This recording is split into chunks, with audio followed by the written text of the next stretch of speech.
Mobilisation syndicale moyenne contre les mesures d'austérité. Le plan d'aide aux jeunes du Conseil général, priorité au logement. Philippe Oudis succède à Richard Messina à la tête de l'Université d'Evry-Val d'Essonne. Développement, Patrice Arditi.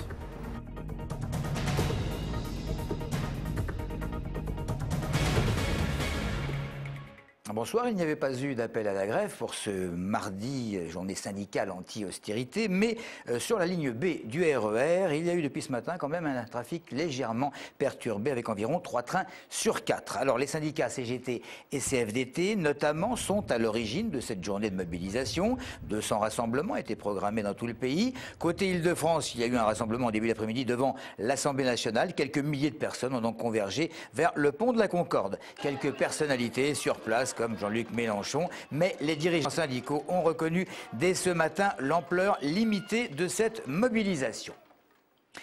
Selon un sondage CSA publié ce matin, cette journée était soutenue quasiment par une personne interrogée sur 2. Nous avons voulu savoir si en Essonne, il y avait le même intérêt pour cette initiative syndicale, peut-être, mais à moins d'être au courant, ce qui ne semblait pas vraiment être le cas.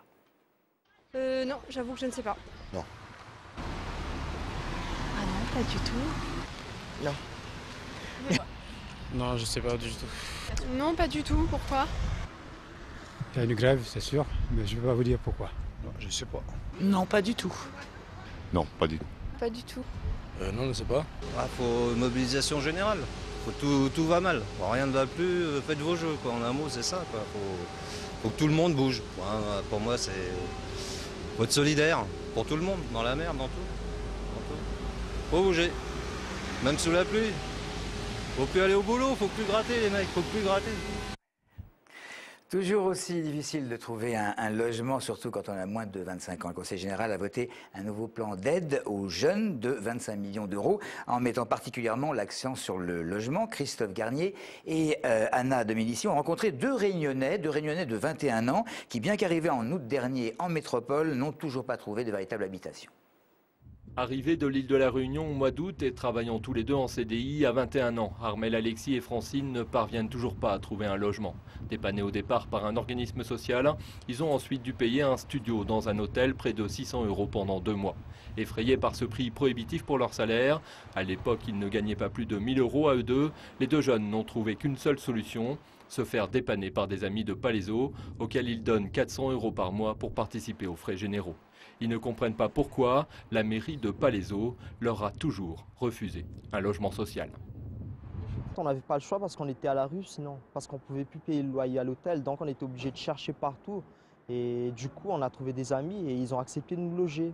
C'est injuste quand même par rapport, parce que quand on était dans notre pays, on n'était pas du tout comme ça. On avait un logement. Mais maintenant, on est presque à la rue, quoi. Le cas d'Armel Alexis et Francine n'est pas un cas isolé. Le manque de logement reste un des principaux freins à l'épanouissement de la jeunesse. Pour les aider, le département continue d'investir 25 millions par an dans ce domaine, alors qu'il ne s'agit pas de sa compétence. Cette année, le Conseil général a voté 52 mesures en ce sens. De l'obligation pour les bailleurs sociaux de réserver 5% de leur parc immobilier aux moins de 30 ans aux revenus d'autonomie pour aider une cinquantaine de jeunes de Grigny en très grande précarité à se réinsérer. La jeunesse, c'est de la compétence de personne aujourd'hui. L'État est démissionnaire et il n'appartient pas à une collectivité légalement de s'occuper des jeunes. Donc c'est un drame. Et donc chacun fait bien ce qu'il veut. Donc nous avons décidé, nous, d'être volontaristes, le Conseil général de l'Essonne, et de faire beaucoup plus que ce qu'on nous demande. La majorité des mesures votées par le Conseil général seront applicables dès 2012. En attendant, Armel Alexis et Francine cherchent toujours un logement.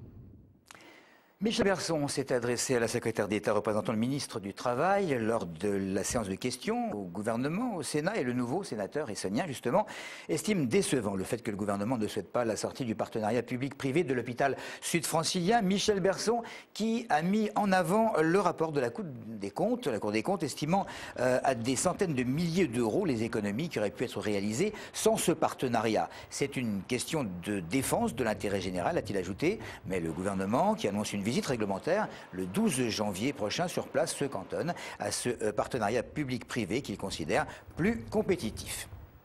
Retour à l'Assemblée départementale pour le débat d'orientation budgétaire qui avait lieu hier. Les priorités s'affinent, même si la majorité et l'opposition ne sont pas d'accord sur le fait ou non qu'il y ait un désengagement de l'État qui priverait les départements d'une certaine autonomie fiscale. Cela dit, il y a eu donc un rééquilibrage des dépenses dans cette prévision de budget. Un sérieux coup de pouce a été donné aux dépenses liées aux conditions d'accueil dans les bâtiments publics ou, on l'a vu, consacrés à la jeunesse. Enfin, pas plus que l'année dernière, d'augmentation d'impôts de prévu. Depuis presque 2 mois, la copropriété privée de 24 rue Edmond Bonté de Rissorangis accumule les problèmes. Le syndic ne semble pas faire grand-chose. Conclusion, les habitants n'en peuvent plus et ils fuient leur appartement. Claire Colombel, Calypso Petro. Le 21 octobre dernier, une surtension dans cette résidence a causé des dégâts importants au niveau de la chaudière et du chauffage. Pas d'eau chaude ni d'électricité, les habitants se sont plaints et ont obtenu de RDF cette installation provisoire.